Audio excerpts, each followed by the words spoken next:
Je m'appelle Alessia Vercho, je suis chargée des projets en transition écologique au sein de GEFAR SBL. GEFAR SBL qui est la gestionnaire des cantines. Les locales, c'est très important pour nous. Malheureusement, au jour d'aujourd'hui, on n'est pas à 100% en bio local, mais nous sommes en transition. C'est vraiment notre but d'un jour, n'avoir que du bio local dans nos cantines.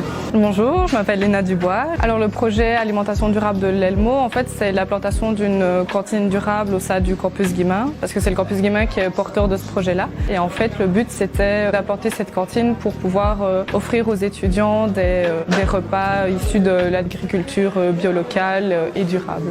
Moi, je m'appelle David Gabriel. Alors, le coup de pouce dans l'assiette, c'est vraiment, je dirais, quand une dynamique est en place, pouvoir la sublimer en poussant un peu la structure, en l'appuyant, l'accompagnant dans quelque chose d'assez spécifique, d'assez précis.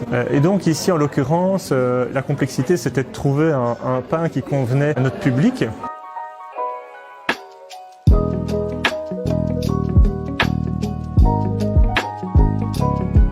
À l'avenir, ce qui pourrait être vraiment intéressant, c'est qu'ils puissent continuer à soutenir d'autres cantines qui sont dans le même processus, que ce soit extérieur évidemment à l'Elmo, ou même d'autres cantines au sein de la structure, pour toucher davantage d'étudiants. Il y a des cantines qui sont déjà allées assez loin dans le processus, c'est-à-dire qui sont vraiment connectés aux mangeurs. Les cuisiniers sont connectés aux mangeurs. Parfois, il leur manque pas grand-chose, il leur manque juste un petit coup de pouce logistique, un petit coup de pouce en termes de découverte de fournisseurs bio locaux pour éviter les grandes enseignes habituelles et pouvoir, je dirais, générer, soutenir l'économie locale. Alors, le fournisseur de pain, c'est Benoît II, qui est fort connu, je dirais, sur la place à Liège, parce qu'il fournit une série de coopératives, de distributeurs locaux, et donc voilà, c'est quelqu'un qui fait du pain de qualité, et donc c'est gai de pouvoir en effet travailler avec quelqu'un qui fasse partie de l'écosystème